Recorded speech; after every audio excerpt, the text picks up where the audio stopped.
Phone tapping పై సంచలన వ్యాఖ్యలు చేశారు మంత్రి సీతక్క. ట్యాపింగ్ చేసిన వివరాలను రోజు సాయంత్రం కేసీఆర్ తెప్పించుకునేవారని అన్నారు. ఫోన్ ట్యాపింగ్ వెనుక కేసీఆర్ కుటుంబం ఉందన్నారు.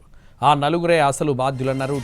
ట్యాపింగ్ వ్యవహారంపై మంత్రి సీతక్కతో మా ప్రతినిధి చారి ఫేస్ టు ఫేస్.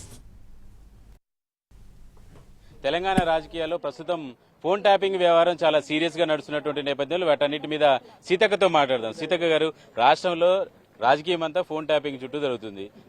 మంత్రులు అయినా సరే, ముఖ్యమంత్రి అయినా సరే తాటా తీస్తాం, పిచ్చి పిచ్చిగా మాట్లాడతాని కేటీఆర్ అంటున్నారు. మీరు మీ నుంచి వర్షన్ ఏంటి? భయం గుప్పిట్లో ఒకటి చేసినటువంటి తప్పులన్నీ బయటకు వస్తున్నాయి కాబట్టి అదొక భయం.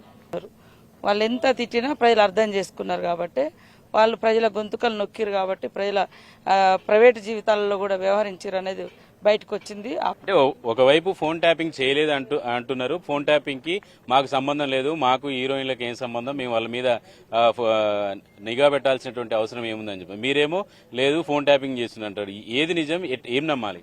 ఆయన కూడా ఒక మాటలలో కొంతమంది చేసి ఉండొచ్చు అనే మాట కూడా దొరలేండు. అంటే చేసిరు, వాస్తవానికి అందరికీ తెలిసినటువంటి విషయం.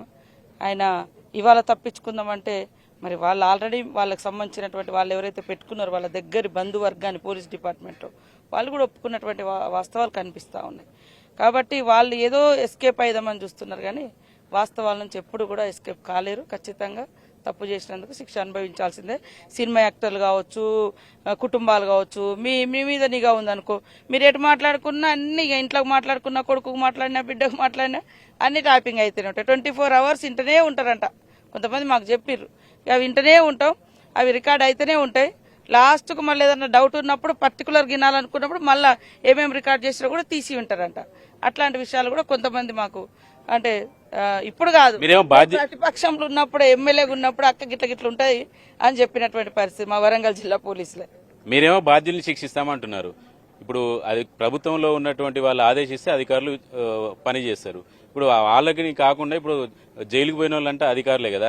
మీరు రాజకీయంగా కావచ్చు, సరే ఫోన్ ట్యాపింగ్ జరిగినట్టు వీటికి ఆదేశాలు జారీ చేస్తేనే కదా పోలీసులు వాళ్ళు చేసేది. మరి వాటి చుట్టూ ఎందుకు జరగట్లేదు అనేది ఒక ఖచ్చితంగా అటువైపు కూడా జరగాలి. ఎందుకంటే వాళ్ళతోటి ఎవరు చేయించిరు ఈ పని, వాళ్ళకైతే పర్సనల్ గా అవసరం ఏమి ఉండదు కదా.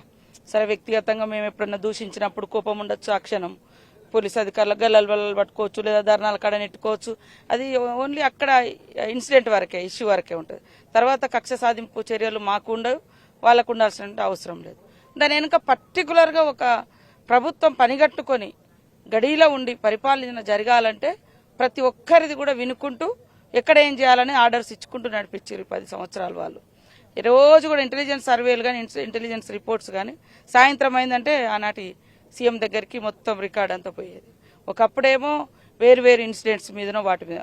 కానీ కేసీఆర్ వచ్చిన తర్వాత ఇంటెలిజెన్స్ అంటే, మరి పోలీస్ వ్యవస్థ అంటే కేవలం ప్రతిపక్షాలు, ప్రజా సంఘాలు ఏం చేస్తున్నారు, వాళ్ళ కదలికలు, వాళ్ళ మూమెంట్, వాళ్ళు ఎవరితో మాట్లాడుకుంటున్నారు, ఏం జరుగుతుంది, ఇట్లాంటి వాటి మీదనే ఫోకస్ పెట్టారు.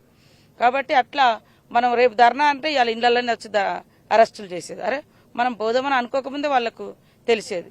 ఈ రోజు ఎవరైనా స్వేచ్ఛగా వచ్చి బయటికి ధర్నాలు చేసేటువంటి స్వేచ్ఛ ఉంది. దాన్ని వాళ్ళు టీఆర్ఎస్ వాళ్ళు ఇష్టం ఉన్నట్టుగా మరి గవర్నమెంట్ మీద దుష్ప్రచారానికి పాల్పడుతున్నారు. కానీ వాళ్ళు ఒక్కరోజు కూడా గొంతు వినిపియనీయలేదు మాకు. ఇప్పుడు 2 పార్టీల మధ్య అధికారులు నలిగిపోవాలంటారా? లేదు, ఖచ్చితంగా ఎవరైతే బాధ్యులు ఉన్నారో వాళ్ళను శిక్షించాల్సిన అవసరం ఉంటుంది. తప్పకుండా ఆ దిశగా పని జరుగుతుందని మేము. బాధ్యులు ఎవరైనా సరే శిక్ష పడడం సత్యమని చెప్తున్నారు. కెమెరామెన్ నవీన్తో చారి, ఎన్టీవీ, తుక్కుగూడ నుంచి.